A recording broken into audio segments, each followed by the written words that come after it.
Hi friends, welcome to Dakshiniya home.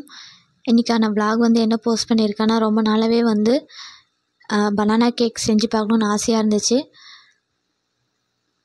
நான் எதுவும் வெளியிலேருந்துலாம் வாங்கலை, வீட்டில் இருக்கிறத வச்சு ட்ரை பண்ணலாமேன்னு சொல்லிட்டு பண்ணியிருந்தேன். அதுக்கு வந்து ஒரு பனானா எடுத்துக்கிட்டேன், அதை வந்து நல்லா மேஷ் பண்ணி எடுத்துக்கிட்டேன். ஒரு டம்ளர் அளவுக்கு வந்து மைதா எடுத்துக்கிட்டேன்.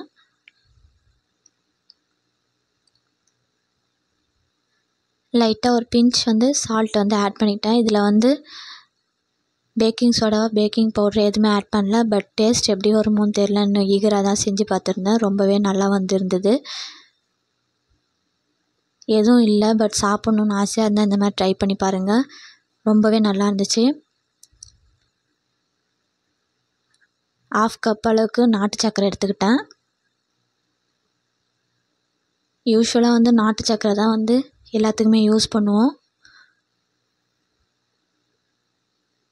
கூடவே வந்து 1/4 கப் அளவுக்கு வந்து ஆயில் வந்து யூஸ் பண்ணிக்கிட்டேன். இதை இப்போ நல்லா வந்து கிளறி எடுத்துக்கிட்டோம். இது வந்து கட் அண்ட் ஃபோல்டர் மெத்தடில் தான் பண்ணணும். நான் ஜஸ்ட் அப்படியே வந்து பிசைஞ்சு எடுத்துக்கிட்டேன்.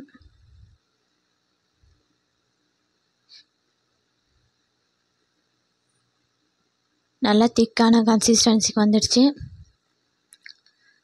இது கூட வந்து பார்த்திங்கன்னா 1/4 கப் வந்து மில்க் வந்து ஆட் பண்ணிக்கலாம். ஆட் பண்ணி பிசைஞ்சு எடுத்துக்கிட்டேன். இதுக்கப்புறம் இது மேலே வந்து நான் என்னென்னா பாதாம் கொஞ்சம் இருந்தது, அதை வந்து கட் பண்ணி மேலே டெக்கரேட் பண்ணிட்டேன்.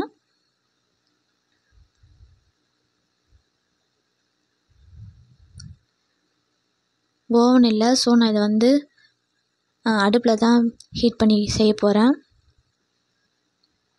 சாக்கோ சிப்ஸ் இல்லை, அதனால் சுகர் கேண்டி போட்டுக்கிட்டேன். ரொம்ப நாளாகவே இதை ட்ரை பண்ணி பார்க்கணுன்னு ஆசையாக இருந்துச்சு. அதனால தான் சரி இன்றைக்கி வீட்டில் இருக்கிறத வச்சு ட்ரை பண்ணி பார்த்துடலாமேன்னு சொல்லிட்டு ட்ரை பண்ணேன். பட் டேஸ்ட்டு செம்ம சூப்பராக இருந்துச்சு. ஒரு அடிகனமான பாத்திரம் வச்சு அது மேலே சால்ட்டை போட்டு கேக் வச்சுருந்த பாத்திரத்தையும் வச்சு ஒரு 35 மினிட்ஸ் கிட்ட நல்லா வெந்துச்சு. க்ளோஸ் பண்ணி மூடி வச்சுட்டேன். இந்த கேக்கை பார்த்த ஈகரில் அப்படியே நாங்கள் டக்குன்னு வீட்டில் எல்லாருமே கட் பண்ணி சாப்பிட்டுட்டோம், பாப்பா எல்லாருமே. அதனால ஷூட் பண்ண மறந்துட்டேன். லாஸ்ட்டாக 2 பீஸ் தான் இருந்துச்சு, அதை வச்சு தான் காமிச்சிருக்கேன். டேஸ்ட் வந்து பார்த்திங்கன்னா செம சூப்பராக இருந்துச்சு. நான் நினச்சி கூட பார்க்கல இவ்வளோ நல்லா இருக்கும்னு. இந்த மாதிரி செய்யணும்னு நினச்சிங்கன்னா ஒரு தடவை செஞ்சு பாருங்கள். நல்லா இருந்துச்சான்னு கமெண்ட்டில் சொல்லுங்கள். இந்த வீடியோ பிடிச்சிருந்தா லைக் பண்ணுங்கள், ஷேர் பண்ணுங்கள், சப்ஸ்கிரைப் பண்ணுங்கள். வீட்டில் எதுவும் இல்லைனாலும் இதை மட்டும் வச்சுமே ட்ரை பண்ணி பார்க்கலாம். டேஸ்ட்டு பக்காவாக வந்தது. இந்த கேக் வந்து ரொம்ப புஃப்னு வரல, அவ்வளோதான். மற்றபடி வந்து டேஸ்ட்டில் எந்த குறையுமே கிடையாது. ரொம்பவே நல்லா இருந்துச்சு.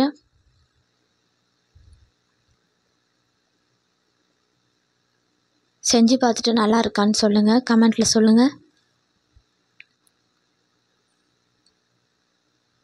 இது வரைக்கும் வீடியோவை சப்ஸ்கிரைப் பண்ணால் பார்க்குறவங்க சப்ஸ்கிரைப் பண்ணிடுங்க. தேங்க்ஸ் ஃபார் வாட்சிங் ஃப்ரெண்ட்ஸ்.